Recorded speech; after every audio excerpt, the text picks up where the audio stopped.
Muslim personal law board of India के द्वारा हाल ही में समाजवादी मौलाना इरफान उल हक कादरी को राष्ट्रीय सचिव नियुक्त किए जाने को लेकर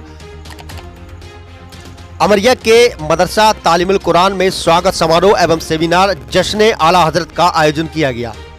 इस मौके पर मदरसा तालीमुल कुरान के अध्यक्ष कारी मौलाना तारिक मिसबाही की जानिब से Muslim personal law board of India का राष्ट्रीय सचिव बनाए जाने पर मदरसा गौरसिया अरबी कॉलेज खटीमा के नाजिम आला हजरत मौलाना मोहम्मद इरफान उल हक कादरी के इस्तकबाल के साथ तालीमी सेमिनार अमरिया के अमरिया सिटी के मदरसे में अहते मुनक्किद किया गया है, जिसमें मजहबी, सियासी, समाजी शख्सियात ने शिरकत की। तमाम लोगों ने तालीम की अहमियत पर रोशनी डाली।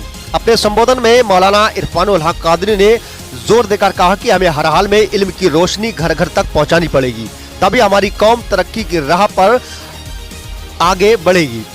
वही मिल्लत शैक्षिक, सामाजिक, राजनीतिक स्तर पर काफी पिछड़ी हुई है। इसके लिए कौम के लीडरों को, खासकर युवाओं को अब मिल्लत की बेदारी के लिए बहुत बड़े आंदोलन के रूप में काम करना होगा, तभी मिल्लत की बिगड़ती हुई हालत सुधरेगी। मौलाना ने कहा कि गरीब और अशिक्षा एक अभिशाप है, जिस तरह से मुसलमानों का पीछा नहीं छोड़ रही है, जिसकी सियासी हालत भी कुछ खास नहीं है। मौलाना ने कहा मजहबी, सियासी और समाजी ये तीनों तबके जहां मौजूद होंगे वही कौम का ज्यादातर फायदा होगा। उन्होंने कहा कि जिस तरह से देखा गया है कि देश में मुसलमानों की जो हालत है उससे हम सबको सबक लेना चाहिए। वहीं आज इस मौके पर जिला पंचायत सदस्य असलम जावेद अंसारी, मौलाना रईसुद्दीन नूरी, पूर्व जिला पंचायत सदस्य रियाज अहमद खां, एडवोकेट दानिश खां, मुजम्मिल सुबहानी, मौलाना तारिक ने भी संबोधित किया। इन लोगों ने मौलाना इरफान उल हक की राजनीतिक, सामाजिक, शैक्षिक जीवन स्तर पर की गई कौम की खिदमत पर रोशनी भी डाली है। वहीं आखिर में मदरसा तालीमुल कुरान में लंगर का भी आयोजन किया गया। इसके बाद आखिर में मदरसे में रूहे रवा जनाब मौलाना कारी तारिक मिसबाही से आए हुए सभी मेहमानों का शुक्रिया अदा करते हुए मुस्तकबिल में इसी तरह से सहयोग की अपील की है। मंच का संचालन पूर्व जिला पंचायत सदस्य रियाज खान ने किया था।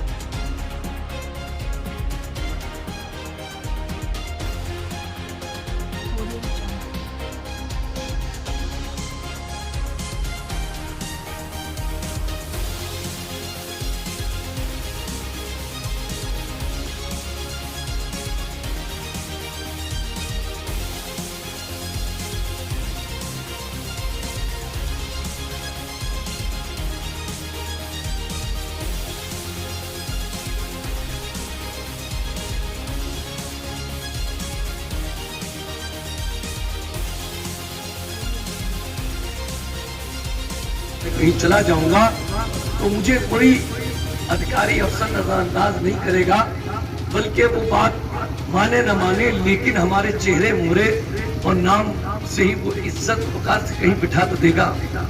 4.5 साल में आपने देखा कितने बेवजन हो गए। हमारी हैसियत क्या है आप बताएं? जुल्म होता रहे, बर्दाश्त करने के अलावा कोई चारा है? कोई न्याय और इंसाफ की तवक्को उम्मीद कर सकते हैं? दोस्तों, इस देश में इसका चलन है। अगर इसका चलन न होता तो हमारा और आपका क्या हाल होता कोई पता नहीं। ये वरिष्ठ अधिकारी और हुकूमत में बैठे हुए लोग हैं जो कहीं न कहीं पैसा लेके हमारा और आपका काम कर देते हैं। जब तक ताकत हासिल नहीं होती, न न्याय होता है, न इंसाफ होता है, न हकदार को हक मिलता है। इसलिए ताकत हासिल कीजिए। इस मुल्क में जमहूरी ताकत ही सबसे बड़ी ताकत है और वो वोट की ताकत है। हम नहीं बनना है। ये आदमी मुसल्ला छोड़ के जाएगा तो दूसरी जगह मुसल्ला इसी को मिल रहा है। तुम्हें चाय के होटल पर गपशपी करना है, लगा के वो भी पान लगाएगा। जब ये तसव्वुर कौम का होगा तो कौम तरक्की कहाँ करेगी? जी, तो कौम तरक्की कहाँ करेगी? आज मदरसे देख रहे मदरसे कैसी परेशानी के आलम में चल रहे हैं। आप ये बताओ, जितना कुफ्र है दुनिया का वो सबसे पहले अटैक मदरसों पर करता है जी।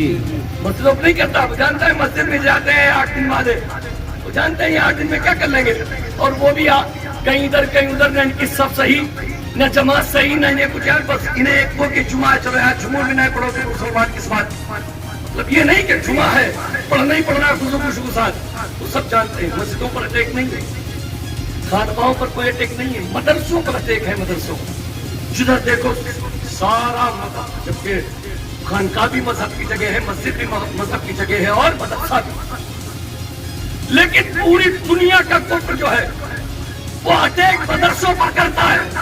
वो जानता है ये मदरसे इनके ईमान की बका का सबब है, इनके मजहब के बाकी रहने का सबब है। मदरसे रहेंगे तो इस्लाम का बोलबाला रहेगा, न टोपी कम होगी न दाढ़ी कम होगी न इस्लामी लिबास कम होगा।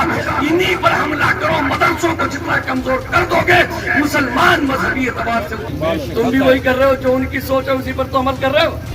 दानिश भाई कह रहे हैं कि इसमें खर्च उसमें खर्च उसमें खर्च उसमें खर्च, और मदरसे के लिए कोई चला जाए तो पता नहीं क्या क्या सोच, क्या क्या नजरिए, क्या क्या ख्याल, कैसे कैसे। अरे यार ये सोचो तो बड़ा सही। आप बताओ मौलाना तारिक साहब ठहरम से यहाँ तक मदरसे चला रहे हैं और यहाँ हमारे उलमा चला रहे हैं और चला रहे। ऐसे वक्त में हमारा अव्वलीन फर्ज बन जाता है कि जब हम चेहरे से भी इस्लामी नहीं, लिबास से भी इस्लामी नहीं, किरदार से भी इस्लामी नहीं, अखलाक से भी इस्लामी नहीं, आदात से भी इस्लामी नहीं, तो तुम्हारी पहचान खत्म हो जाएगी, तुम उन्हीं में गुम होकर रह जाओगे। इन मदरसों को बाकी रखो और मजबूती दो ताकि एक प्लेटफार्म पर 1000 लोग जमा हो और उनमें से एक मदरसे का बच्चा हो जो जुब्बा दाढ़ी टोपी में जाए तो 999 लोगों में एक पहचान हो जाए कि 999 और हैं, इनमें से एक मुस्तफा और सीरत नबवी के तहत हक को इंसाफ का बोलबाला हो जाएगा। आपको न तीर चलाना पड़ेगा, न तलवार उठाना पड़ेगी, न नेज़े और भाले का सहारा लेना पड़ेगा, बल्कि पावर और अखलाक नबवी ये ऐसे तीर और तलवार का काम करेंगे कि ये आगे बढ़ता जाएगा, इस्लाम में लोग दाखिल होते चलेंगे। इसलिए हमें और आपको अपनी सफों में कहीं न कहीं इत्तेहाद कायम करना है। नफ्स और अना का दौर है भाई, हर आदमी की अपनी अपनी ख्वाहिशें चाहते हैं।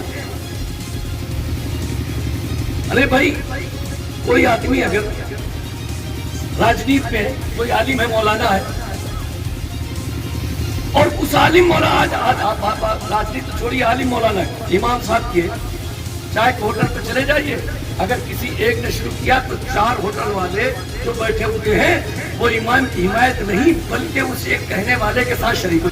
हर आदमी, कोई एक आदमी बताए जो वोट नहीं देता, एक आदमी बताए आप जो वोट नहीं देता। अब ये अलग बात है, इसकी अपनी अपनी चॉइस होती, ख्वाहिश होती, किसी का ज़हन, तो जाहिर बात है कितना ही बड़ा मुत्तकी परहेजगार आदमी हो, वोट तो देता ही है। जब वोट देता तो वो भी एक सियासत है।